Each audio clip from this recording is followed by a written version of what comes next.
Luigi's Mansion is an excellent and unique gem on the Gamecube, one of the best console launch titles ever, despite its less than welcoming initial reception. I've already covered it, so if you somehow found yourself on this video without having seen it already, I advise you do so to hear my exact thoughts. But in short, I love almost everything about it. The spooky atmosphere, the new characterization given to Luigi, and the satisfyingly unique gameplay. It's one of the few games I give an annual revisit to. Naturally, I couldn't wait for it to get a sequel. Well, I had to wait a painful 12 years for that to happen. Luigi's Mansion finally got a sequel in 2013, Luigi's Mansion DarkMoon, or as it's known in Europe, Luigi's Mansion 2. I'm not sure why the name is different. You'd think they'd combine the names. There's plenty of sequels that have both a number and a subtitle. But whatever. I was really excited to finally get a sequel. However, there was a catch. It was on the 3DS. Make no mistake, handhelds are an important part of gaming. They do offer a lot of qualities and house many great games. That being said, I don't like handhelds. To me, they've always been inferior, and there are many things I don't like about them. I know there are others who love handhelds or even prefer them to consoles who would argue against this, and that's fine. I'm not saying handhelds are bad, I just personally don't like them. And I would have been perfectly fine with ignoring them and letting them be their own thing I don't care about. Except for the one thing that annoys me the most with handhelds, when console games get sequels on handhelds. I hate it when a console game gets a sequel on a handheld because it always feels like a downgrade. They usually have to sacrifice a lot that made the console version what it is to get it to work well on a handheld. Not just graphics, but also controls, and oftentimes how the game is structured. Now, I don't mind handheld spin-offs or side series, but when it comes to an actual sequel, a continuation like what DarkMoon is to the original, that's when I have a problem. DarkMoon left me very conflicted when it was announced. On one hand, I have waited so long for a sequel to Luigi's Mansion, but on the other hand, it was on a handheld and wouldn't be what I initially loved about the first game. But in the end, my love for Luigi's Mansion outweighed my annoyance of handhelds, so I ended up getting the 3DS just for DarkMoon. And also another game that I might talk about sometime soon, but now's not the time. I've already covered the first game, and now I have a 3DS capture card, so it's time to review Luigi's Mansion DarkMoon. As usual, let's start with the story.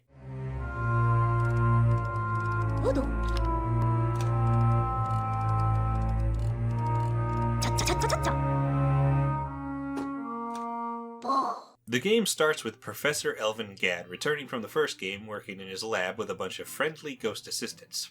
But outside, a mysterious villain whose identity is completely unknown appears. Maybe it's Mr. L. But being serious, I don't know why they even try to darken his face. Like, is there anyone who wouldn't immediately know who this is? So anyways, totally not King Boo destroys this crescent crystal in the sky, with its pieces falling all over the valley. As a result, the valley is covered in a thick purple fog, but also the friendly ghosts suddenly become hostile and start wrecking the lab, forcing Egad to flee. Meanwhile, we find Luigi in his rank D house? The hell? I got an A rank in the last game, it should look like this. I bet this is Mario's fault. Anyways, Luigi is enjoying a nice nap when Egad appears on the TV calling for help. And even though Luigi clearly wants nothing to do with this, Egad just kidnaps him. Like, this is a straight-up kidnapping. Luigi is teleported to an underground bunker Egad had constructed that is safe from any ghosts, and he explains the situation. After the last game, Egad continued researching the paranormal, and he found Evershade Valley, a place full of ghosts, and up in the sky of this valley was the Dark Moon. The Dark Moon has a pacifying effect on the ghosts of the valley, which is why they went berserk when it was destroyed. After he found out the Dark Moon was missing, he called Luigi because, well, who else is he gonna call? Well, anyways, there's a lot of dialogue just to tell you that the Dark Moon needs to be restored. Egad found a piece of it nearby, so you can tell how this is gonna go down. It's also got some corrupted energy around it that Egad is easily able to clean up. After it's cleaned, some of the fog outside is lifted, which reveals the Gloomy Manor, the place Egad's lab is located.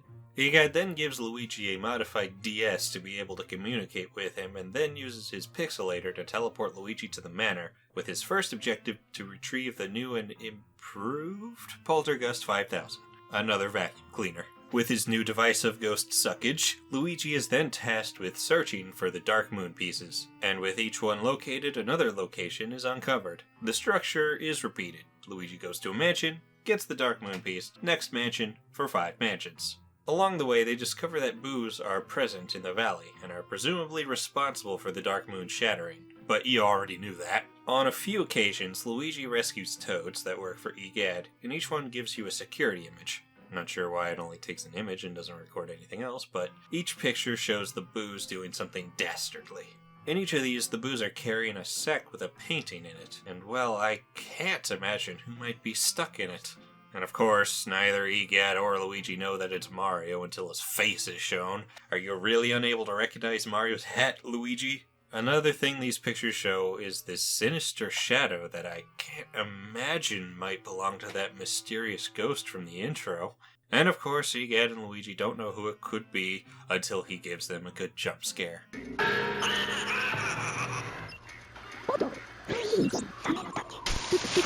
To be honest, I actually really like that moment. Near the end, King Boo opens some kind of paranormal portal, and ghosts start flooding out of it, which apparently causes a sudden jump in paranormal activity. And now the entire dimension is at risk of collapsing, and to prevent that, you need to quickly catch all of the ghosts. Well, that's a sudden increase to the stakes. But how exactly does that work? Is it just the sudden increase of ghosts that does this? Or is it because of the portal? Or is it the amount of ghosts in one place?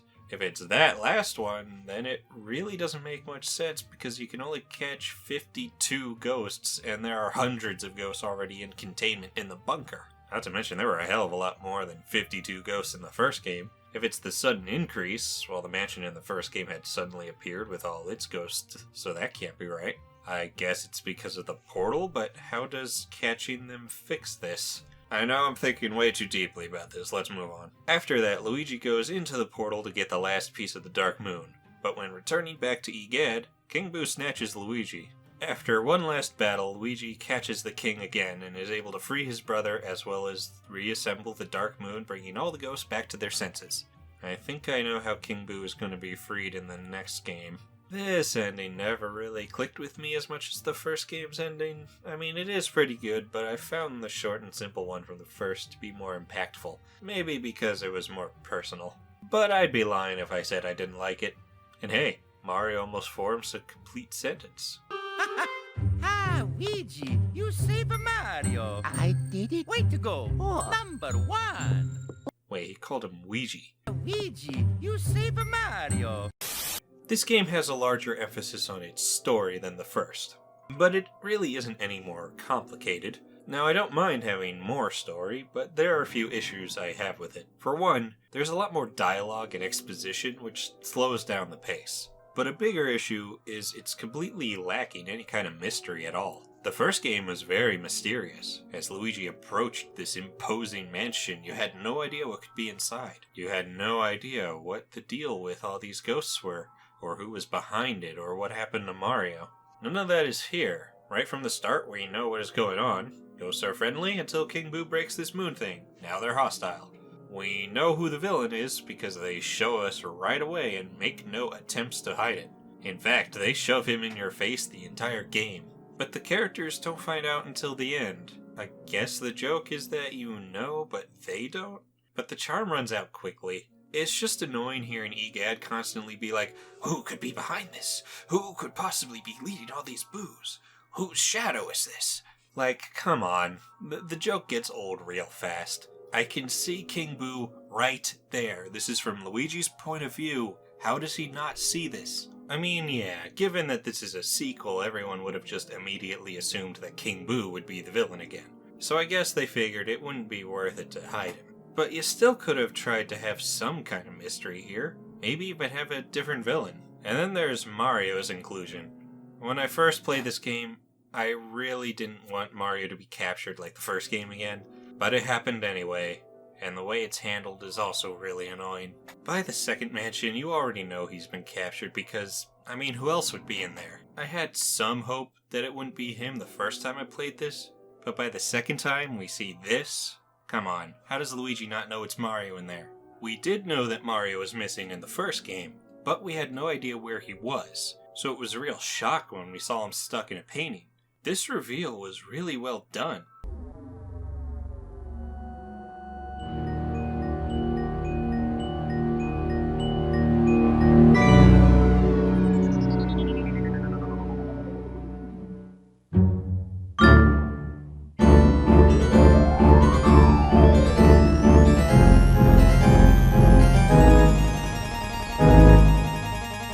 Much better than this. Mario? ディレピンおやそいととかティケティケディレピンおや Giving the viewer or player knowledge that the characters in the story don't have can possibly be used effectively in storytelling, but it just becomes irritating when it constantly gives you this information right in front of the characters' faces, and they're just too dumb to notice. That's really the only thing about the story itself I have a problem with, otherwise it's serviceable, but nothing too special. One thing that I praised from the first game was characterization, and that is something I constantly hear get complimented about Dark Moon, about it apparently giving so much personality to Luigi and whatnot. And well, the characterization in this game is something I kinda have a problem with. Now, don't get me wrong, this game does indeed have a lot of personality and charm. But this brings up what will be a running theme throughout this video. There's a lot in this game that I like, but I like how the first game handled all of it better. They injected so much personality into the ghosts and Luigi himself. This was made by the same people who made Mario Strikers Charged, and that game had a lot of personality, so it's no wonder Luigi is so expressive in this game. And taking it as it is, I do like it, but it kinda goes against the first game. Let's think about Luigi in the first game for a second. The first game did so much for his character. It took what was essentially just green Mario and gave him, well, a character. Before this point, it wasn't any different from Mario, the most being having a higher jump and less traction. That's it. But Luigi's Mansion made him his own man. Now, because of this game, people tend to look at Luigi as cowardly, but they couldn't be more wrong. Think about it. Everything he does is because he wants to save Mario. He has a personal reason for going in there. He isn't forced to do this. He's choosing to do it. He can leave at any time if he wants. Is he scared? Absolutely. You can tell he is terrified by his constant shivering and how he's always humming to try and keep calm. But being scared isn't what makes you a coward. He was scared, but he faced his fears to save his brother, and that makes him very brave. That's mostly thrown out in Dark Moon. Luigi in this game constantly freaks out over every little thing. Doesn't matter how many ghosts he catches, he'll still act like it's the first time he ever saw one, even if they're not doing much. I mean, come on, he freaks out over a mouse. Luigi constantly jumps in fear over the smallest things. Many situations where you as the player could have easily gotten out of it if you had full control, but because Luigi just sits there, the ghosts get away. EGAD names the DS the dual scream because of how Luigi constantly panics over everything. In the first game, Luigi only had his big freakouts when encountering something new, like the bosses. Luigi was able to hold himself together to accomplish his goal in the first game, but in Dark Moon it feels like he's just one step away from losing it. Maybe I'm being too harsh. There are a lot of moments I like, and I'm not saying Luigi shouldn't be scared. It just annoys me when he keeps reacting to the same kind of ghosts he's caught numerous times like it's the first time he's ever seen it. I will say, when he isn't having a breakdown after seeing a couple greenies playing rock, paper, scissors, then they've nailed his personality. But I think they went too far with him being cowardly. Another thing that bothered me is that he has no personal stakes in this at all until he sees that Mario was captured at the end of the game. He didn't choose to do this. EGAD is making him do this. I'm not kidding when I said he kidnapped Luigi. It's very clear Luigi wants nothing to do with any of this, and if he could, he'd just leave. But he doesn't really have a choice in this. Maybe I'd like it more if, instead of EGAD kidnapping Luigi, he asked him for help, and Luigi willingly chose to help EGAD to repay him for helping save Mario in the last game. Actually, let's talk about EGAD, because he's quite different. In the first game, EGAD was just this weird, kooky old guy who helped you out. But here, He's an asshole. he's more worried about having to pay his toads than them being safe. He assigned the one who has an irrational fear of clocks to work at a clock factory. And do you know how King Boo managed to escape the painting that you put him in the first game? Luigi went out of his way to reclaim all of EGAD's lost portrait ghosts. And what does he do? He sells them in a garage sale. No, really. He did that. Egad, you're an asshole. That kinda undermines the last game's ending just a bit, doesn't it? I find that both infuriating and admittedly kinda funny. Now, I don't think any of this is bad. The writing can be pretty funny at times, and again, there is a lot of personality. It just doesn't quite mesh well with what the first game set out to accomplish. The tone is completely different, and that's the issue I have. The first game was rather dark and serious in many aspects. It wasn't taking every opportunity to make jokes or be silly. Now, it wasn't doom and gloom all the way through. There were lighthearted moments and some silliness here and there, but it wasn't in your face about it. The way it was presented gave it some urgency, some tension. I mean, in essence, it isn't much different from any other Mario game where Peach gets kidnapped, except with Mario, but the way it's presented here makes it feel like a lot is at stake. That's not the case in Dark Moon. Because the tone is far less serious, and it's a lot quicker to make jokes and be as silly as possible with a lot of slapstick thrown in, the situation doesn't feel very urgent. The stakes are very low. And because of this, near the end, when the stakes are raised when it's revealed that Mario was captured, it feels half-baked. Doesn't help that they intentionally spoiled this twist really early, which makes this reveal leave no impact at all. Also, the sudden threat that the dimension could collapse, as well as giving King Boo an extra motivation of ruling the world, feel like sloppy ways to raise the stakes even more. I was much more invested when it was about saving my brother from some creepy revenge-seeking maniac, rather than another by-the-numbers take-over-the-world villain. His motivation in the first game was just to get revenge on Mario for some unknown past encounter, or very well known if you stand by a certain theory as I do. But now he wants to become the supreme ruler of this world? That's just silly. This game is very silly, but the first wasn't. I know I've probably gone on about this for longer than I should, but I just wanted to highlight the difference in tone between these games. The first game was mostly horror, with a bit of lighthearted goofiness. Dark Moon is mostly lighthearted goofiness, with a bit of horror. That's the best way I can describe the difference in tone between these games. It's not that it's bad in Dark Moon, it's just different, and it really comes down to preference which you prefer. I personally prefer the way the first game did it, but I do see how that could put off some people who would prefer the more goofy nature of Dark Moon. Now, the difference in tone is evident in more than just the story, but also the presentation. Visually, this game goes for a much more cartoony art style than the first, no doubt because of the 3DS. Now, the first game had this mix of cartoon and realistic-looking elements. The ghosts were cartoonish, but the mansion looked more realistic. And that made it feel a bit out of place, which helped the atmosphere. You were exploring a haunted mansion, and every bit of detail this place had to offer made it feel just like that. The atmosphere was amazing. There was always a sense of unease, even when you were safe from the ghosts. The ghosts may have been more exaggerated, but they still had a menace in their designs, and they felt rather creepy. This is all different in Dark Moon, and is another case of, I like it on its own, but it doesn't match up to the original for me. As I said, it's more cartoony, and while it does fit in better with the Mario universe, it lost the creepy atmosphere. Now, it does try to have a spooky atmosphere at times, and sometimes it works, but it never reaches the same level as the first game. For one, it never gets as dark as the first game. Aside from this one area where the point is that it's hard to see, the game is a lot brighter and more colorful than the original, which makes the flashlight a bit pointless. In the first game, you often needed the light to just see, but not here. On its own, it looks good, but that takes away from the creepy atmosphere. In the first game, whenever you got locked into a room, the door would get covered in these metal spiked vines that hurt if you try to use them. But in Dark Moon, instead you get these glowing neon purple gates. It just doesn't have the same effect. Now, the game does have more variety in locales, given that you are exploring multiple mansions. But that just means we got the mansion, the grass mansion, the desert mansion, the snow mansion, and all the previous mansions mansion. Okay.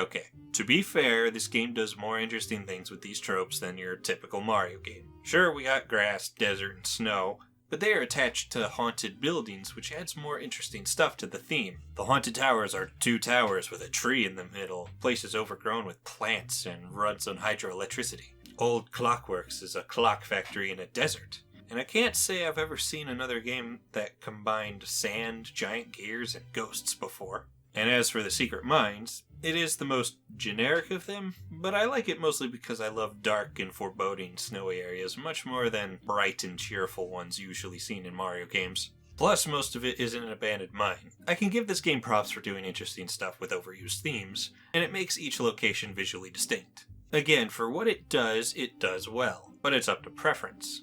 And I prefer the atmosphere of the original, but I won't say it's bad here. As for the ghosts, they are more expressive and show more personality in their animations. But if anything takes away from the atmosphere more than anything else, it's these ghosts. The ghosts in the first game were menacing and sinister, and the ghosts here are goofy and lack any threat. These guys aren't even slightly scary. I cannot take them seriously at all. You will constantly see them get into silly shenanigans, playing childish pranks on each other, and just generally being playful and goofy. They are also shown to be afraid of Luigi, yet Luigi is apparently more scared of them than the ghosts in the first game given how he reacts to them. Sure, they show more personality than the ghosts in the first game, but because of that, they lose any threat they might have had. The only ghosts here that have any amount of menace are the slammers, but even they get into silly situations.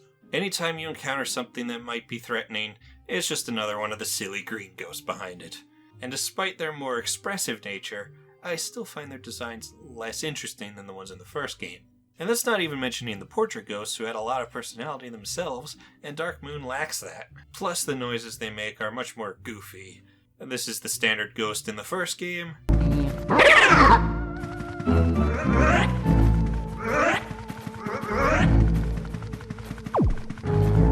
And here's the standard ghost in Dark Moon.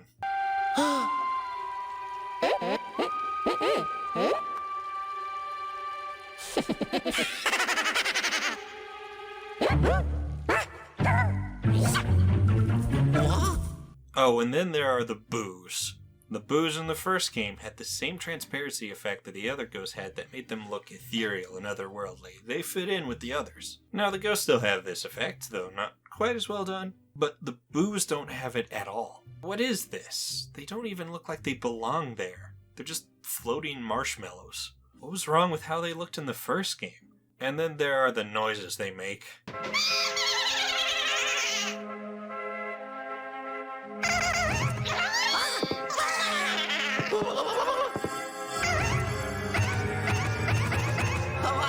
Really, they just reused the same boo clips from the spin-offs.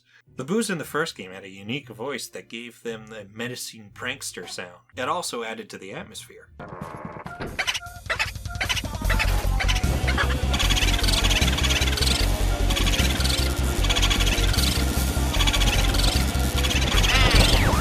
But here it's just annoying. The boos bother me the most about the presentation.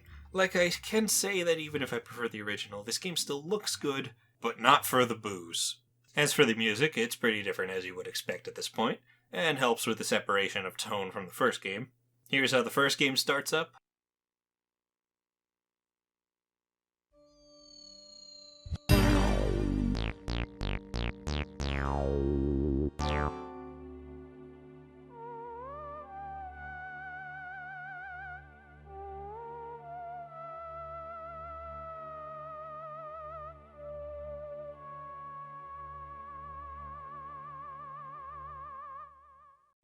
And here's how Dark Moon starts up.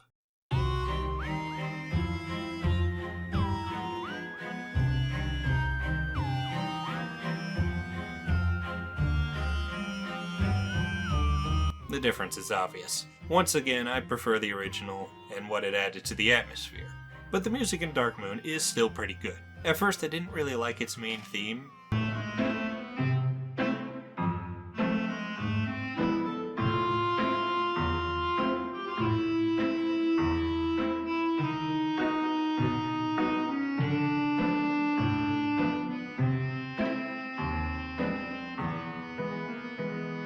But after a while it started to grow on me. Just like the first game, there are various versions of this theme. Each mansion uses this theme, but they are made to suit the area. My favorite versions are the old Clockworks variant,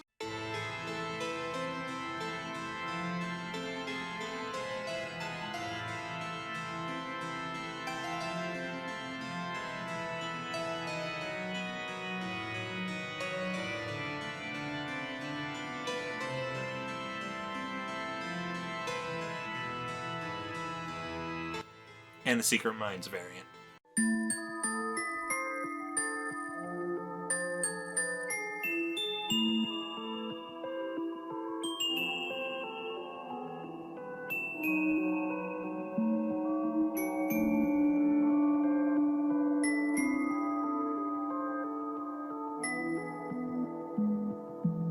The music actually does have more of a horror element to it than anything else.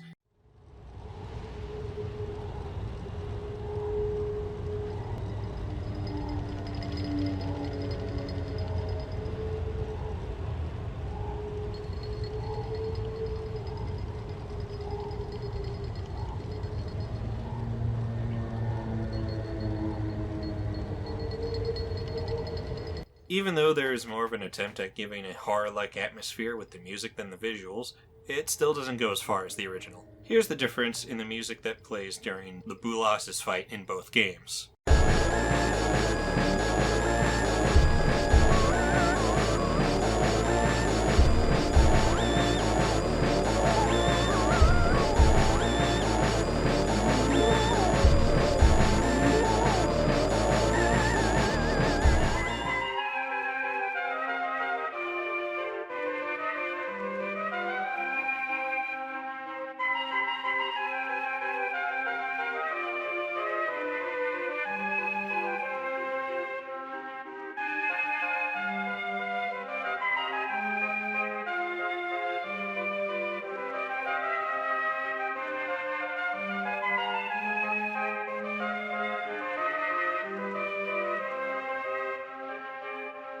There's more panic or dread in the first game.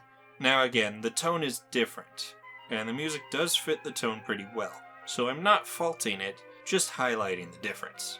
Taken on its own, Dark Moon soundtrack is pretty good. I'd have to say my favorite track is the library piano.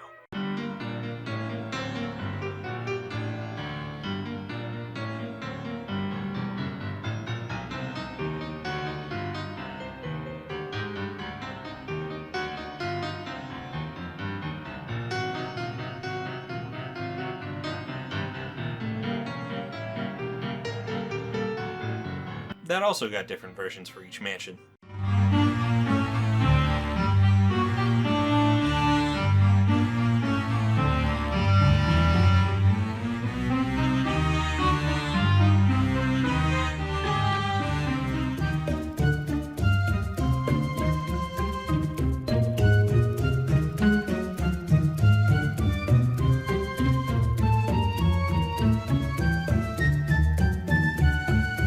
One thing the first game did that also really added to the atmosphere was having Luigi hum the theme in dark rooms, and whistle it in lit rooms. While Luigi doesn't whistle in Dark Moon, he does still hum, but it's not done as well here. For one, he doesn't do it nearly as often. In the original, he was always doing it, but here it takes him a while to start doing it, and he won't do it while running, which you're probably going to be doing a lot. And as far as I could tell, Luigi's tone when humming doesn't change depending on how low his health is, like the first game. Also, in the first game, the humming actually completed the song.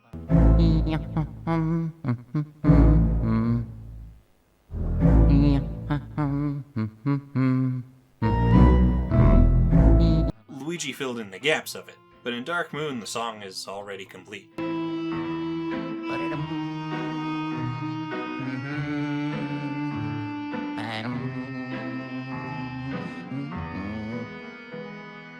It's cool the humming is back, but it could have been done better. Also, another thing to note is the first game showed more restraint with its soundtrack. Oftentimes there wouldn't be any music aside from Luigi's humming and whistling, which added to the atmosphere. But given the change in atmosphere in Dark Moon, there's hardly any time when music isn't playing. But enough about the soundtrack, let's get into the gameplay. While with the story and presentation, I said I prefer the original but still liked what was here. Unfortunately, with the gameplay, there's quite a few things I just don't like. Just as I initially feared, the gameplay was changed to suit it being on a handheld. While it is similar to the first on a very basic level, go any deeper and it becomes almost something completely different. Everything from the structure to the mechanics and controls are very different. Let's start with the controls. You may notice that Luigi moves really slow in this game. Well, that's because there is a run button. Now, the concept of a run button isn't new. They have been a thing since the NES days. They were pretty useful as they gave you more control over your character than a D-pad could allow. When using a D-pad, you only have 2 speeds, standing still and full speed. A run button allows for a 3rd speed, making it easier to position your character. This is a feature that is invalidated by the analog stick. The analog stick allows for a wider range of speeds depending on how much you tilt it. Now, D-pads are still preferable with 2D games, and in those games a run button can be helpful, but it is completely unnecessary in 3D games. So why does DarkMoon have a run button? It makes sense for something like Mario 64 DS to have a run button, since Nintendo thought it'd be a good idea to put Mario 64 on a system that only has a D-pad, but the 3DS has a circle pad. Nintendo were the ones who revolutionized movement in a 3D space with the analog stick. So I don't know why they kept thinking it was a good idea to add a run button when it's unnecessary. This, Mario 3D Land, and even 3D World, even though that was on a console, I don't get it, and it always annoys me when a 3D game has a run button. The only time I ever liked it was in the Sly Cooper series, because those games are about stealth, and running makes noise that will attract guards' attention. So a button separating the state of sneaking with the state of running was very helpful as to avoid accidentally running when not intended. This isn't a stealth game, though. In the first game, Luigi walked at a pace that was suited for the space he was in, so moving across the mansion felt very natural. But in DarkMoon, you are either moving too slow or too fast. Now, this is mostly just an annoyance. It doesn't get in the way the whole time, and you can adjust to it for most areas in the game.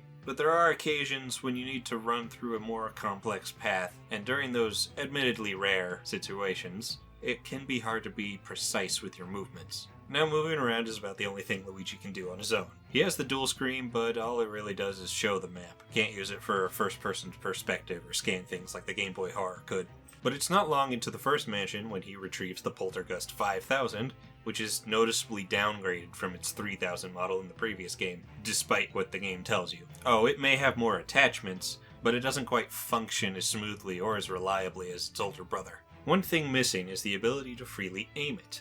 In the first game, you could easily point this thing anywhere you wanted for precision sucking. It was simple, fluid, and easy to use with the trusty C-stick. But hold up, the 3DS seems to be lacking a second analog stick. Since they thought it was a good idea to make a sequel to a game that utilized 2 analog sticks and put it on a system that lacked a second one, there had to be a compromise in the controls. You can't freely aim the Poltergust anywhere you want. Instead, you push X to point it up, and obviously since it's a button, it goes all the way up without the ability to stop somewhere in between these 2 extremes. And to look down, you push B, though you won't be needing to look down much. This makes aiming at what you want a lot more awkward. Can't be as precise, nor can you turn in place. This game does account for this. Anytime you need to actually be precise, this reticle will appear when you're in the right position, though it may take a bit of fiddling around to get into that position. But this fixes a problem that only exists in this game. Aiming was simple and easy in the first game without the need to lock onto targets. The only time aiming was an issue in the first game was here, and that's more to do with the perspective rather than the controls. Now, since this was controlled with the C-stick in the first game, that left all the face buttons available for other functions. The lack of a second circle pad means aiming shares buttons with other functions. X points up, but it's also how you interact with objects, so you can get into situations where you inspect something or go through a door while trying to look up. B looks down, but it's also the run button. It doesn't get in the way as much as looking up, but that's still 2 useless functions taking away another button that could be used for something else. When you first get the Poltergust, aside from not being as maneuverable, it has the exact same functions as the one from the last game. It sucks and blows. However, its flashlight isn't nearly as powerful. The flashlight is no longer able to stun ghosts by simply shining light on them. Instead, it needs the strobe bulb for that function.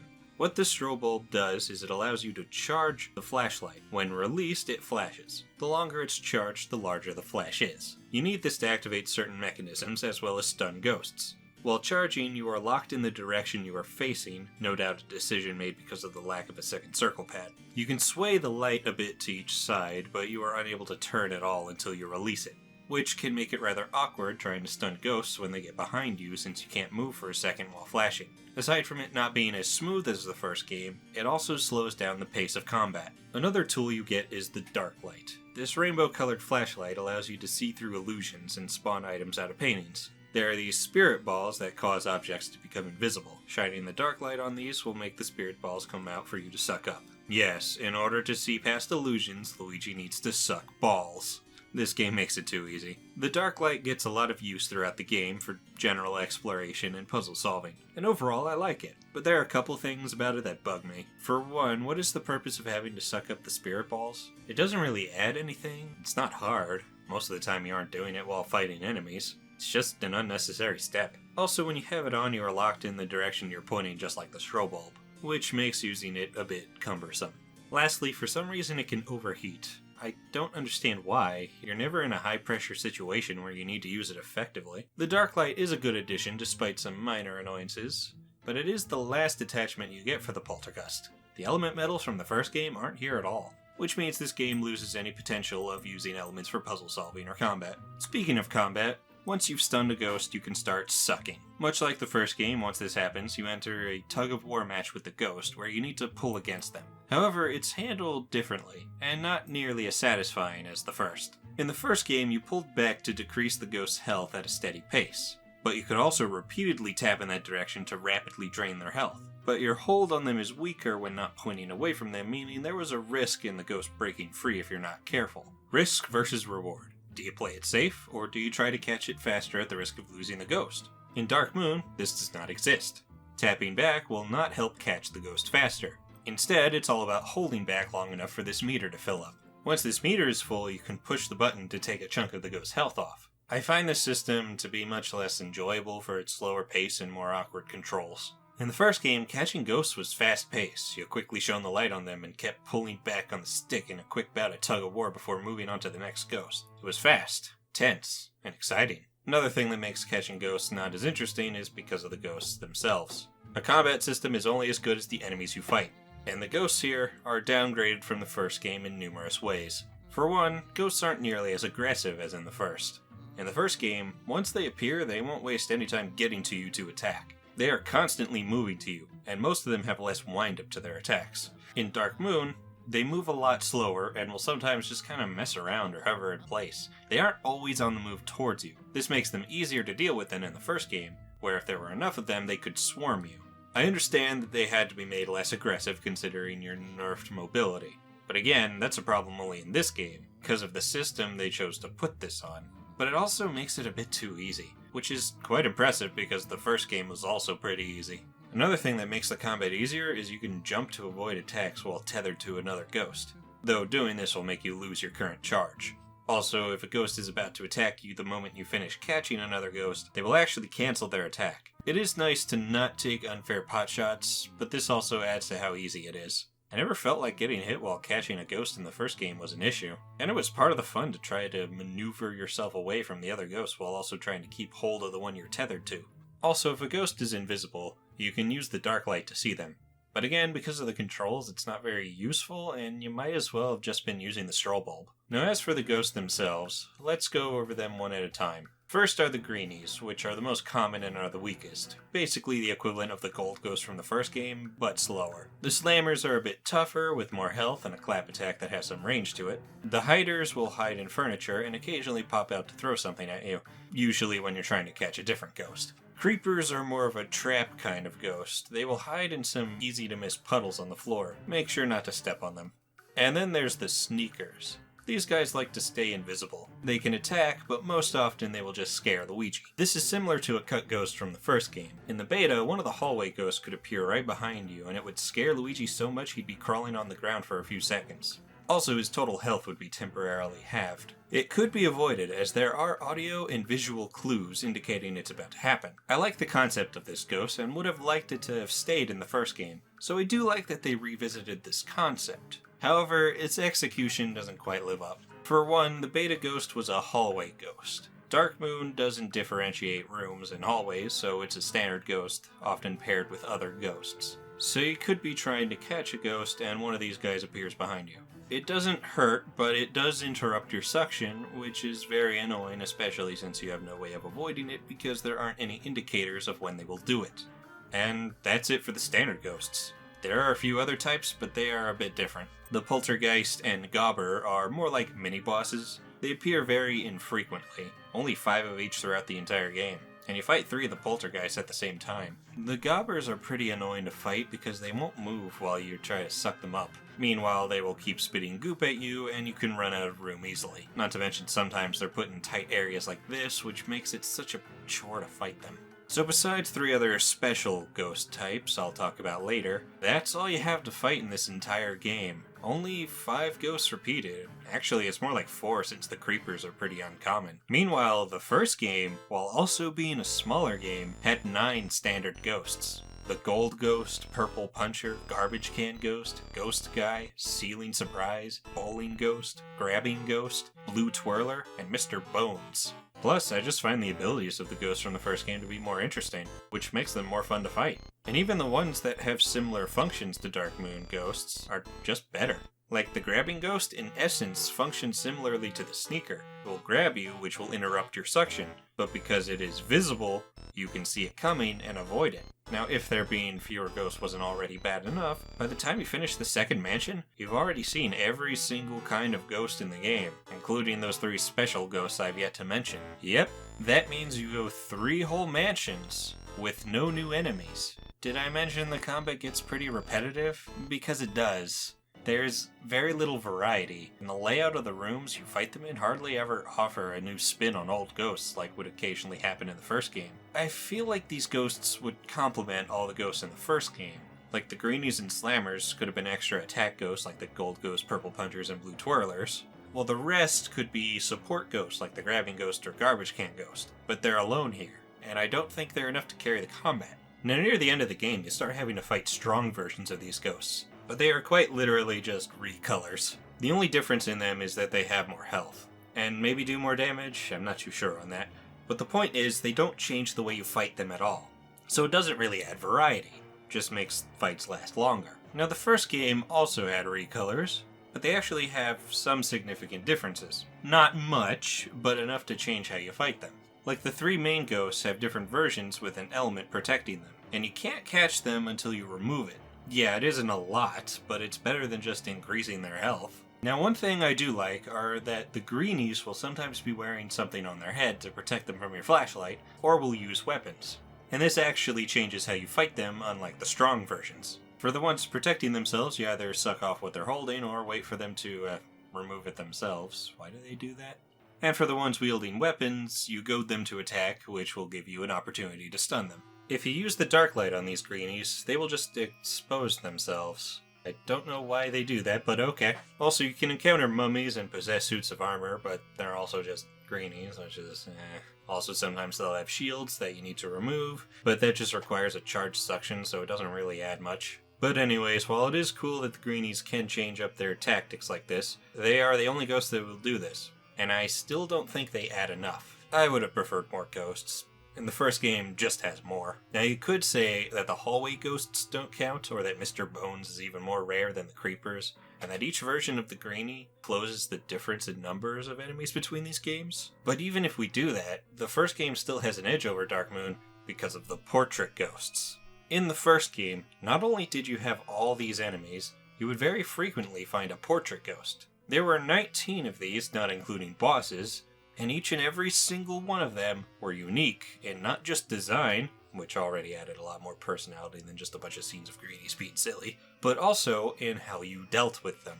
They were basically mini-bosses, and what they served to the game was personality, atmosphere, and most importantly, gameplay variety. The original already had more normal ghosts, but even they would eventually become repetitive to fight. The portrait ghosts break up the normal ghost encounters, which prevents them from becoming repetitive. Dark Moon doesn't have portrait ghosts. The poltergeists and gobbers serve as mini-bosses, but those are 2 that you have to fight 5 times over. The closest thing Dark Moon has to portrait ghosts are the 3 sisters, and yes, that's actually what they're called. These 3 are pretty annoying to deal with. You can only get one of them at a time, and it's hard to keep a charged suction on them because of the other 2 won't give you enough time. You either keep getting hit, and they do a lot of damage, or you lose your charge by dodging them. They are also fought in the second mansion, which already showed you every other kind of ghost, so there really is no surprises for the remaining 3 mansions.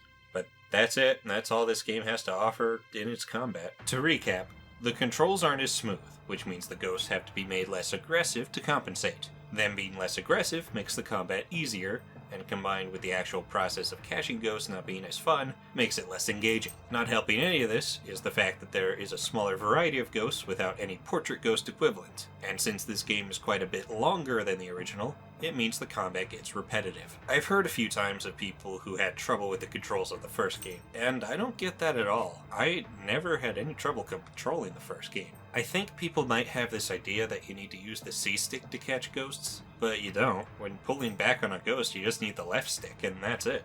I don't even know if using the C-stick even makes a difference. The C-stick is used for pointing the poltergeist where you want it. It's pretty simple. I don't know how Dark Moon could be easier to control with its exclusion. But now that the combat is out of the way, let's talk about the thing that was changed the most, the structure. Dark Moon's structure is different. Instead of progressing through each mansion, clearing it of ghosts room by room, you have specific tasks that must be done, and these objectives are separated as different missions. This mission structure is the thing that is almost universally disliked about this game, even by people who really like Dark Moon, and it's not hard to see why. You'll select the mission, EGAD will tell you where you need to go and what you need to do, and when you do that, you are teleported back to the lab. And because of that, it doesn't feel like you're really exploring these mansions. The first game felt so open, even if it technically was still linear, because it didn't tell you the destination right away. The way the game was structured made it feel like you were thoroughly exploring the place. The mission structure makes Dark Moon feel more restrictive. What also makes it feel restrictive is the fact that you actually are restricted in where you can go depending on the mission. Depending on the mission, some doors to areas you've already been to will be blocked off, and sometimes EGAD won't let you through the wrong door. The first game didn't block off previous areas to you. You could go anywhere in the mansion at your leisure as long as it's been unlocked, even if there's no point. Okay, I've been talking about how it feels. How does it actually affect the game? What about this mission structure brings the game down? There are a few main issues. The first of which is the overall pacing of the game being slower. Now, this mission structure was clearly chosen because it's on a handheld. If you take it out in public, you would probably only be playing in small chunks, so it's obviously helpful if the game itself is structured to be played in small chunks. But this comes at the detriment of those who have longer play sessions with it. What this does is every 20 or so minutes you get interrupted, having to go back to the lab after a results screen, then a loading screen. The load times aren't bad, but it's still an extra few seconds on top of having more dialogue with EGAD, showing you what you collected, more dialogue, then you need to select the next mission, more dialogue, another load screen, a cutscene showing Luigi entering the level, and finally you can continue playing the game, only to have EGAD call you shortly into the mission. It brings the pace way down, not to mention you start most missions in the same place. Some missions will put you at the objective, but most set you at the beginning, so that means walking through the same rooms multiple times. Now, I've said before that backtracking isn't inherently a bad thing, and I still stand by that. But Dark Moon does it worse than the original. The only time backtracking ever became bothersome in the first game was in the final area, where the rooms you need to go through are on opposite ends of the mansion. But because of how the mansion was designed, it never really became anything more than a minor annoyance at worst. Plus, there were ways to speed up the process. But in Dark Moon, it's just unnecessary most of the time when it forces you to retread the same path. How many times do I need to walk through this hallway with suits of armor? I had always disliked this mission structure, but while writing this review, I thought of an interesting question. What makes the mission structure worse than, say, the 3D Mario games? Mario 64, Sunshine, and even the Galaxy games all have you plop down in a level, most of the time at the exact same starting point, and have you retread the same portions to get to a different objective. In essence, selecting the mission in Dark Moon isn't much different from selecting a star or shine sprite. So what makes it different? Well, aside from not having constant interruptions, we'll have to look at these games individually. How does Mario 64 succeed at this where Dark Moon doesn't? For Mario 64, one criticism that people have against it is the fact that you are booted out of the level when you get a star. This is a complaint that I share. It's annoying being kicked out and having to retread your steps. But despite this, Mario 64 still beats Dark Moon in this aspect for two simple reasons: the level design and Mario's moveset. Just because you start in the same place for every star doesn't mean you have to go down the same paths every time. The level design often gives you many directions to go to the same place. There are open spaces, branching paths, cannons, warp points, and Mario's moveset allowed for fast, fluid, and fun traversal through these worlds. Add on to this the fact that most stars can be gotten in any order you want, and you can see what makes it work. Mario 64 is at its weakest during the last few levels. Tall Tall Mountain, Tick-Tock Clock, and Rainbow Ride are all the worst levels in the game because they are mostly linear levels, having you repeat the same paths every time. For every star, you will need to go through this path up the mountain, go through these obstacles, and ride this slow-moving carpet before you reach any divergent paths. Dark Moon feels like these levels, rather than the earlier, more open levels. The level design isn't open enough for this structure. You may take different branches, but to get there you still need to climb the trunk.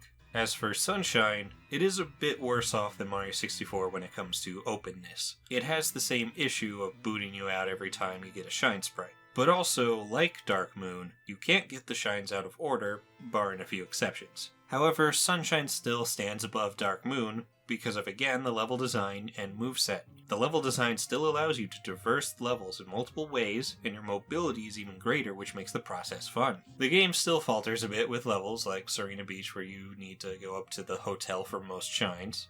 But overall, it does it better than the worst levels in 64. As for the Galaxy games, true, you do often need to go through the same area multiple times, but it's usually just the starting area, and it doesn't take long before you are on the completely different path. In Dark Moon, Luigi doesn't have much in terms of mobility, so getting from point A to point B is as simple as walking there. So you can't really do much to speed up the process when going through the same areas. And the level design doesn't really allow for many shortcuts. And on top of all that, the numerous interruptions, and you can see how it can get annoying really fast. Interruptions. I keep bringing up interruptions. Is getting booted to the lab really that bad? It only happens at the end of a mission, right? Well, even once you are in a mission, this game will still constantly interrupt you. There are much more cutscenes in this game, and that wouldn't necessarily be a problem if it weren't for the mission structure already interrupting you. Interruptions come in a few forms. The cutscenes, as I mentioned, but also sometimes Luigi will just jump in fear at certain points when ghosts appear, which is annoying. And then there's EGAD.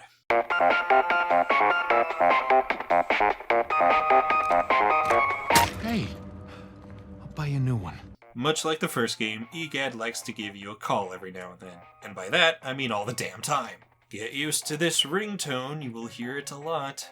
And every time it happens, it stops you dead in your tracks just to listen to some dialogue, whether or not you want to, whether or not if it's actually important. Luckily, you can skip these calls, as well as cutscenes, but let's be real here.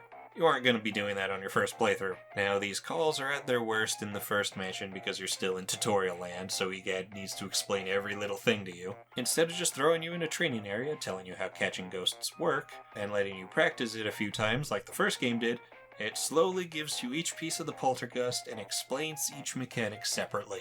Now, once you are out of the first mansion, EGAD lets up on the calls a bit, but it still happens often. Every time you complete an objective, or the objective changes for whatever reason, and if the mission isn't over, you get a call. This slows the pace down a lot. It makes the game feel like it drags on. Yes, EGAD, I know the ghosts took the gears away. I was watching when it happened. Let me go get them. Now, in the first game, EGAD did call you, but not nearly as often. And when he did, it was for something important, like letting you know about the portrait ghost before you encounter the first one, first encountering Booze and grabbing ghosts, getting an element medal when the blackout happens, and every time you defeat a boss. Unless something slipped my mind, that's all he ever called you for. Well, except for when you catch a Boo, but it doesn't take long to realize he just repeats the same few things when this happens, so you know you can safely speed past it. Plus, these calls have a purpose because it allows you to save your game right there. The point is, the original had longer uninterrupted stretches of gameplay, fewer actual interruptions, and those interruptions were shorter and served a greater purpose. Now, even though the mission structure railroads you, there's still a bit of exploration to be done, and a few collectibles to be found. Just like the first game, there's a lot of money just lying around, or in objects. There are various critters who hurt on contact. You can easily get rid of them with a flash, which will give you money, and there are gold versions who give you even more money. You can also get money from ghosts. If you catch a ghost with the charge suck, then you get some money out of it, and the more ghosts you catch at once, the more money you get. The speedy spirits return in the form of gold greenies. They hide in specific spots in specific missions. Catch them to get some money, which is easier than in the first game due to the catching mechanics, and they also aren't nearly as fast. Sometimes when examining something, you get sucked into a pocket dimension where you have to do something under a time limit to get money. You only get one shot though. Now unlike the first game, collecting money has a purpose beyond a rank. Get enough money and your poltergeist gets upgraded. Now that's more like it. What gets upgraded is you get 2 extra meters to your charge suck. The longer the charge, the more damage it does. At max it does 50. Also, the higher the charge, the more money you get out of the ghosts. Your dark light is also upgraded. The amount of time you can use it before it overheats gets increased. Is that the only reason it overheats? To have another thing to upgrade? And the last upgrade increases your overall suck power. Now I do like this upgrade system and how it adds purpose to collecting money. But it's pretty easy to get every upgrade. You don't need to go far out of your way to get enough money. And once you do, then the money becomes worthless. Plus, you can just replay missions over and over again to get all the upgrades in the first mansion. It's tedious, but you can do it. But the fact that money even does something is already better than the first game. Collectibles also come in a few different forms, such as these golden dog bones. They could be found in furniture at random, but apparently have more of a chance to appear if you have a lot of money. You get one per mission, and what they do is give you some money, but if you happen to die while holding one, you get brought back to life, losing the bone in the process. You probably won't need it though, since this game is really easy. I only died once here against the 3 sisters. Another collectible are the jewels. Unlike the first game, they don't go towards your money, but they are their own thing. You can collect 13 jewels in each mansion in set locations, sometimes in those pocket dimensions. They can be in some obtuse locations too, and some are only in specific missions, which makes a lot of them easy to miss, and hard to track down without a guide. If you collect a full set, it gives you these statues to look at. That's it. That's a bit underwhelming. And then there are boos. They work differently to how they did in the first game. Instead of there being 1 per room, there's 1 per mission. A few of them are mandatory, but the majority of them are optional. They are usually found in invisible objects. They don't change positions. You don't catch them like any other ghost, or even the boos from the first game. Once you uncover them, they become invisible, move around, and occasionally attack. You need the dark light to stun them. Then you can suck up their tongue, pull back, and use a charged suck to send them bouncing around, each bounce reducing their health. Once their health is down, you can catch them. While it can be fun to watch them bounce around, I don't find the process of locating them and catching them nearly as satisfying as the first game. Finding them can either be simple or obtuse depending on the mission and where they are located, and catching them is really easy. In the first game, the Boo radar let you know when one was near, meaning you weren't just wandering around the place shining the dark light at everything until you found them. Catching them also required more effort, as they were slippery and could easily escape your suction and leave the room. Some find them being able to leave the room to be annoying, but I never had an issue with it. The only time it could be a problem is late game when they had 300 health, and you constantly have to pass by this room. But otherwise, since they were trickier to catch, that made it more satisfying when you do get them. But anyways, the purpose of catching boos here is if you get all of them in a mansion, you get a bonus mission for that mansion. You just have to go to the designated rooms and catch all the ghosts. It's not that special, and you don't get anything for doing them. Also, EGAD suddenly has the ability to talk to you without being stopped. Why couldn't that happen more often? At the end of each mission, you get ranked. You can get 1 to 3 stars depending on how well you did. It ranks you based on 4 factors: time it took to complete, how many ghosts you capture, how much health you lost, and how much money you collected. Do you see the contradiction here? To get a good rank, you need to complete the mission fast, but you also need to get a lot of money. But to do that, you need to explore. But exploring takes time. It's a bit counterintuitive. I think time shouldn't be a factor. This isn't a fast-paced game. Ghost captured is also unnecessary since most ghosts are mandatory anyways. There are optional ghosts, but not many of them. Plus, they also require exploring, which eats up more time. And this ranking system seems a bit inconsistent. I don't know how much each factor is worth. Is time more important than money collected? Is ghosts captured more important than health lost? Are they all of equal worth? Or is it different depending on the mission? Some missions I can easily get 3 stars without trying, but others I try my hardest to go fast while getting as much money as possible and I still get 2 stars. Health is also weird. I have no idea how much it matters. Sometimes I get my ass kicked hard, but I still get 3 stars. This ranking system is just confusing. It was nice and clear how to get good ranks in the first game. Get a lot of money to get the best mansion.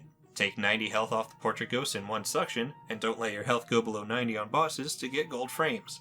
Simple, easy to understand, and satisfying to pull off. Also, time wasn't a factor. As someone who likes to take his time to explore at my own pace, I hate being told I wasn't good enough because I wasn't as fast as they want me to be. Well, it's not like any of this matters because you don't really get anything for getting all 3 stars. Joy. Now as for the mansions themselves, what do you do in them? mostly going to whatever the objective is, fighting ghosts, finding keys to open doors, and some light puzzle solving. Speaking of puzzles, this game has more of an emphasis on solving puzzles than the first game. You'll be using all of your tools to interact with the environment a lot. Using the strobe bulb to activate switches, using the dark light to find hidden objects, using the vacuum to spin mechanisms or carry things, because Luigi thinks it's easier than just carrying them. You'll be carrying clumps of web or logs to light them on fire to burn down obstacles, or carrying a bucket to fill with water to weigh down buttons or make plants grow. Sometimes you may use more than one tool for a single task, or even all of them. The complexity of puzzle solving is greater than the original, so if you like that kind of gameplay, you may find a lot to enjoy in this game. But they are still pretty simple. Nothing in this game should get you stumped, unless you forget that the dark light exists. Unlike the first game, where you need to clear out every room with ghosts to make progress, ghosts are only in specific locations depending on the mission. So some rooms could just not have ghosts at all in one mission, but the next it does. Some rooms you may have to clear out multiple times. The rooms don't feel that interesting individually like the first game, since each room had a specific arrangement of ghosts, or had a portrait ghost that fit the room. It's less about the individual rooms, and more about the location as a whole. Let's go over these locations. The Gloomy Manor is the first location, and this place is basically the tutorial mansion. So it's mostly about teaching you the basics of how to use your equipment, and how you'll be interacting with the environment. And obviously EGAD holds your hand way too much here. The missions here are basic. You have a couple that are just tutorials for the poltergust, strobe bulb, and dark light, and the only substantial thing that happens in here is the introduction of the poltergeists. This mission is literally just cleaning up all the webs in the mansion. Like, really. I'm starting to think EGAD set this whole thing up to trick Luigi into cleaning his house. This place also starts an annoying trend that I'll get into more in the next mission. Gloomy Manor, being the tutorial mission, doesn't really do much of interest, and just ends up being a boring level. But it does its job in teaching you what you'll be doing the rest of the game well enough. And it is the first mansion.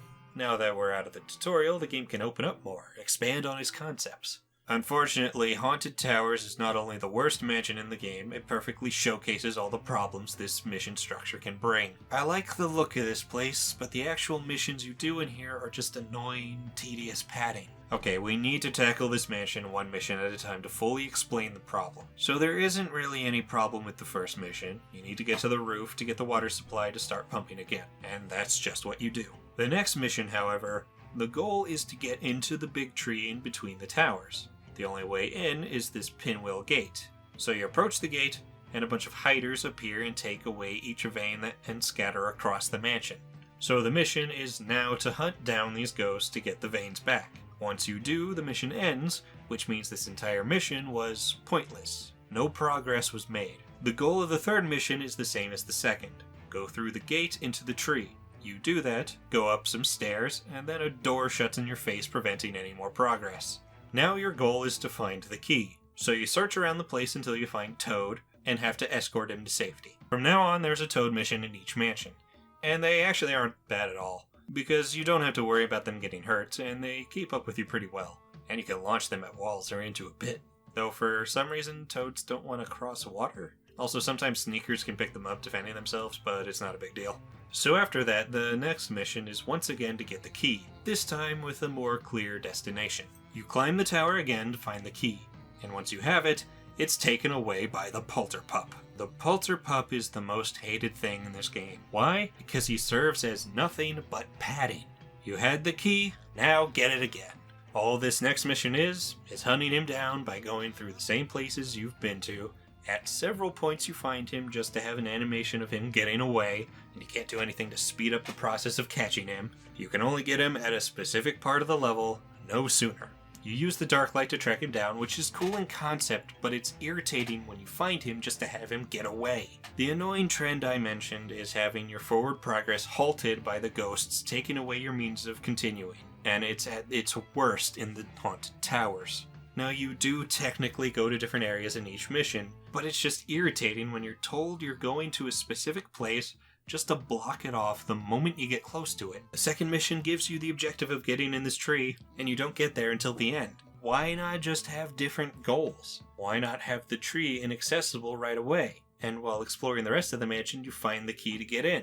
That way it won't feel like you're wasting your time. Imagine if in the first game you start Area 1 and EGAD tells you to go through the double doors in the foyer, So you go in, and as you approach the door, the vines suddenly appear on it. Then Egad calls you and says something like, "Criminy! Those dastardly ghosts and their tricks! They've blocked the door we need to go through. Alright, Sonny, see if you can't find the key on the floor above." That'd be a bit annoying, wouldn't it? What actually happens is the moment you enter the mansion, this door is already blocked, so you know you can't go that way. Then you search the top floor until you find the key, all without constant interruptions by Egad. It doesn't feel like padding.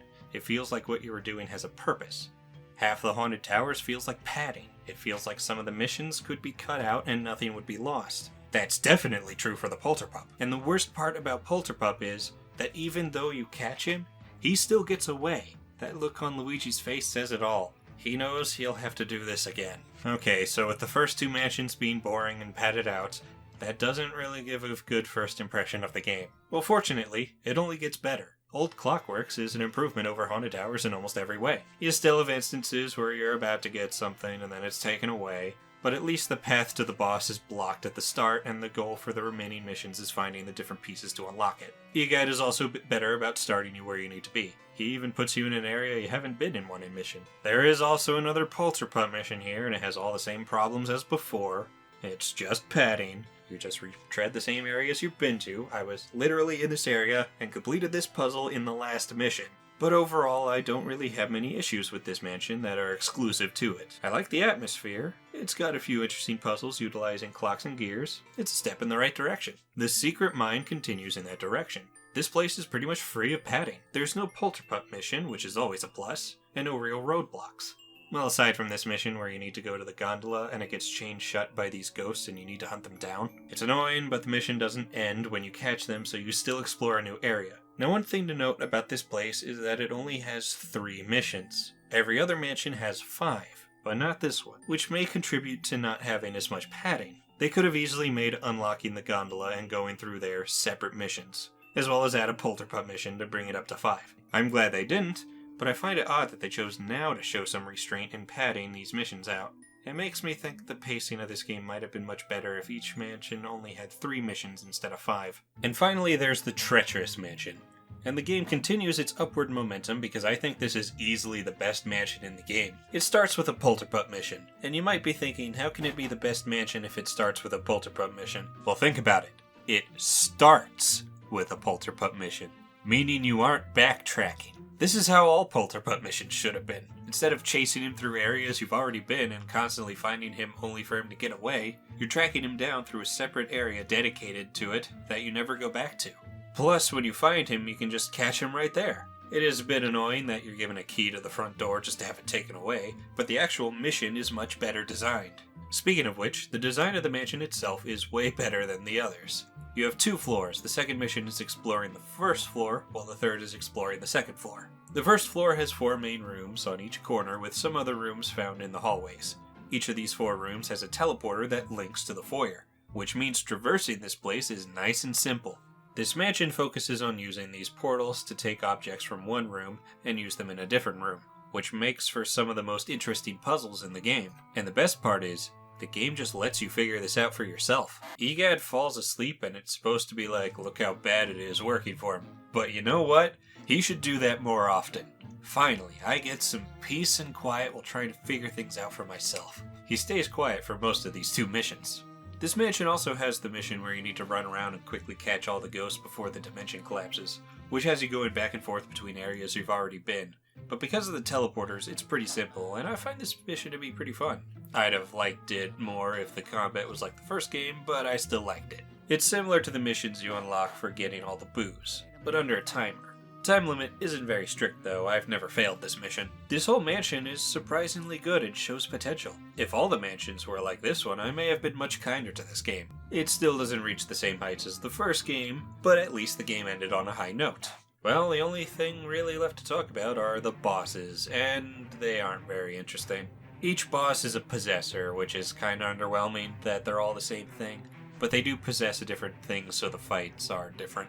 I hear a lot of praise for the first possessor, and it's okay I guess, but nothing really special. It's more of a puzzle, and I personally prefer my boss fights to be actual fights rather than puzzles, but that's just me. It's pretty simple, you'll never really have to think hard about what you need to do. It is the first boss, so of course it's going to be easy. And as a first boss, it works just fine, and is a good way to set up how future bosses will work. Here's the problem with that. This is the only boss that's more of a puzzle. All of the bosses are fought in completely different ways.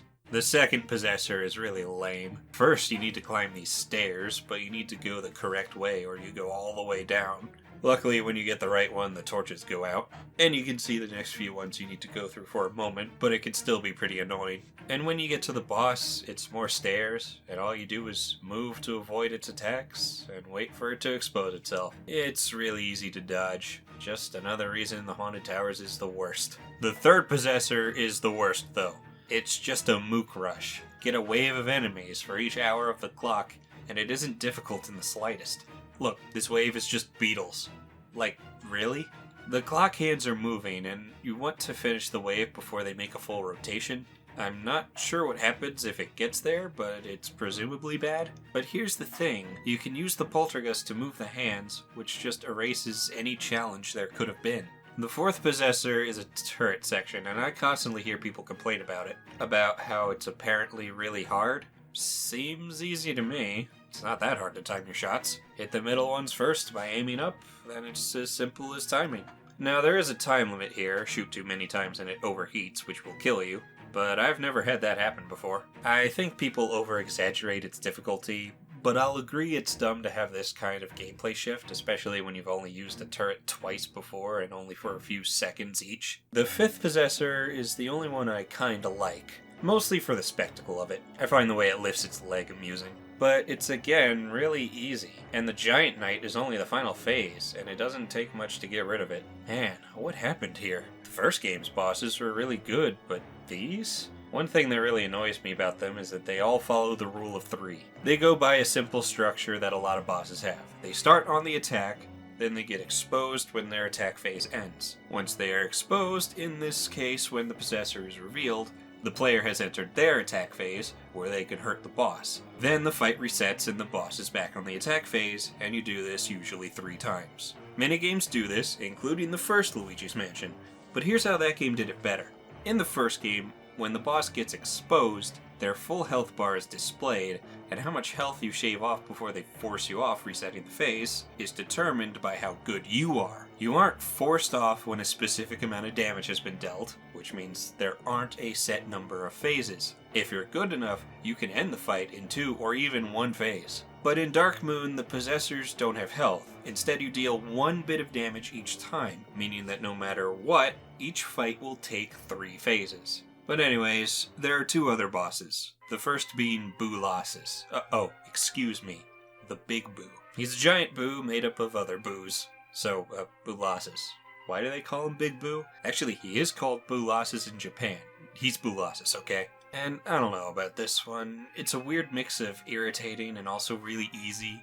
You need to launch him into the drill, which can be awkward to aim because of how fast the train moves and how slow you can turn him. Then he splits up and you need to launch each one individually into the train cars to trap them. Same aiming issue. I don't really get much out of beating him. It's annoying, but it doesn't pose much of a challenge. The first game's Boolossus was actually tough, and while it could be frustrating at times, that just made finally beating it all the more satisfying. At least how fast you beat him is dependent on how many you can trap at once. And finally, there's King Boo. This fight is alright. Again, not very interesting. And much like the possessors, it has no less than 3 phases. After each time you reduce his health, you need to run away from him in this hallway, and I don't like this part. You need to be holding right for a bit too long, so my thumb starts slipping off. That, combined with how precise you need to be to get through while also acting fast, means it's easy to lose a lot of health. But it's way too generous with giving you health back, so it's also easy at the same time. I don't know. This really isn't doing it for me. The final boss of the first game was so good, but this is just kinda meh. That's really the best word to describe the bosses here. Meh. They aren't bad, but they're not all that interesting. I guess that sums up my thoughts on the game as a whole. But before I wrap this up, there's one more thing to talk about. The Scarescraper. This game actually has multiplayer. It has you scaling the Scarescraper floor by floor. You can select how many floors you want up to 25, and the goal is to reach the top. Each floor is made up of a random selection of rooms that vary in size. You can play with 3 other players. I wasn't able to play with anyone else, but luckily you can play by yourself, though doing so may make it a bit harder. But if you play with other people, there are traps that aren't there if you're alone, so that's something to consider. There are 3 modes. Hunt, which just has you catching all the ghosts on the floor, Polterpup, which has you tracking down Polterpups, and Rush, which you are only given 30 seconds to find the exit. After completing the objective, 4 red coins appear. Usually they're more spread apart, but if you're by yourself, they are closer together, which is good because it can be difficult to get them all alone depending on their placement. Getting all red coins gives you a bonus for the next floor, like a stronger poltergust or goggles that let you see invisible objects. That's really useful for finding Polterpups. And hey, you don't need to suck up the spirit balls to reveal objects here. Why couldn't it be like that in the main game? Every 5th floor is a boss ghost. Well, it's more like a strong version of the normal ghosts. And there are a lot of different designs for them. They all fight the same way, but I guess it's cool to have some visual variety. Though if you want to catch all of them, don't. It takes forever and you could get repeats. I wanted to get them all at one point, but I eventually gave up because of how tedious it is. You also need to have at least 10 floors to fight these guys because you always fight the brain at the top. So if you set it to 5, you won't get anyone else. This multiplayer mode is alright. It's a bit too repetitive. There should have been more room types, plus a mode focused on combat in a game that has less emphasis on combat. You can see the problem. But that's all there is to Scarescraper. Luigi's Mansion Dark Moon is a mixed bag for me. As a fan of the first game, it doesn't even come close to matching it. But I can't say it's bad. It does have some good stuff. There are quite a few things I like about it, but for everything I like about it, I like how the first game did it better. Dark Moon's combat is more basic and streamlined, with its controls dumbed down to work on a handheld. The level design isn't as tight, and the mission structure just slows down the pace with its constant interruptions and frequent roadblocks that make you backtrack in the worst way. With mediocre bosses and a decent at best multiplayer mode, this game fails to live up to its predecessor. With all that said, the game does start to get better by the 3rd mansion, and continues to get better with the next 2 mansion. And while it goes against the original, the new added personality is a joy to witness. But despite the qualities it does have, I don't really understand how people can say this game is better than the first. Now, preference is a thing. Some people just prefer how this game plays, or prefer the more lighthearted nature of it, and that's fine, I understand that. But I've heard a few people claim that Dark Moon is objectively better, even from people who prefer the first game. And that's where I have a problem. I've heard that a few times, but I haven't heard an explanation of how it could be objectively better. Luigi's Mansion doesn't have all these problems with pacing, repetition, compromised controls, and the bosses, so how can Dark Moon be objectively better? I guess it depends on what you prioritize. For me, catching ghosts was the most fun part of the first game. Then it was progressing through the mansion by slowly opening each door, and then it was the puzzle solving. I didn't really find the puzzle solving in Dark Moon to be interesting enough to make up for the less than stellar combat and progression. But I guess I could say it has more intricate puzzles than the original, so it would be better in that aspect. But that's one thing, and the first game wasn't really about puzzles, so how could that make Dark Moon objectively better? And I suppose technically Dark Moon has more replay value because of all the collectibles and multiplayer mode, but when it comes to replayability, it doesn't matter how many collectibles there are if the game isn't fun enough. I've replayed the original countless times, but I've only played through Dark Moon from start to finish twice. Once at launch, and once for this review. With the first game being short but fun, and Dark Moon being long and padded out, I find the original much easier to replay. So how would Dark Moon be objectively better? After all the stuff I've brought up here, if you could make a case on how Dark Moon does any of it objectively better, the key word being objectively, I'd like to hear it, though I doubt you'd change my mind. But that's it for Luigi's Mansion Dark Moon. A good game overall, but lacking in many aspects, and it doesn't live up to the original for people like me who love the original. Now, a 3rd game was announced not too long ago, and it's on the Switch, which I'm happy about, so it won't get held back. But from what little we've seen of it, it looks like it'll be closer to Dark Moon than the original in style, which is unfortunate. It doesn't look like we'll ever get the dark, borderline horror atmosphere of the first game again, which is sad. Now, from a gameplay aspect, the only thing carried over from Dark Moon we know for sure is the strobe bulb, which I don't like. I can hope the tug-of-war is more like the first game, but it's safe to bet it won't be. Hopefully they got rid of the mission structure, and they really should add the portrait ghost back in. If those 2 things happen, then I'll be pretty happy. It still probably won't come close to surpassing the original game, but at this point I'll be good if it's better than Dark Moon. I am happy there's a 3rd game. I'm just tempering my expectations a bit. I'll definitely get it and review it when it comes out, so don't worry. But with that, I'm done here, and, alright. I guess I should look at that then, shouldn't I? Actually, I just thought of something. The Dark Moon makes ghosts friendly when they otherwise aren't, meaning them being nice isn't their natural state. So it essentially mind controls them. These ghosts were trapped under the influence of this Dark Moon, but King Boo has freed them. What kind of evil person would try to control the dead? Oh, here it goes again. How many friends do you have? Do they have to call you so often? I'm trying to take a nap, and this phone is constantly ringing. Think, Robbie. Think. I got it.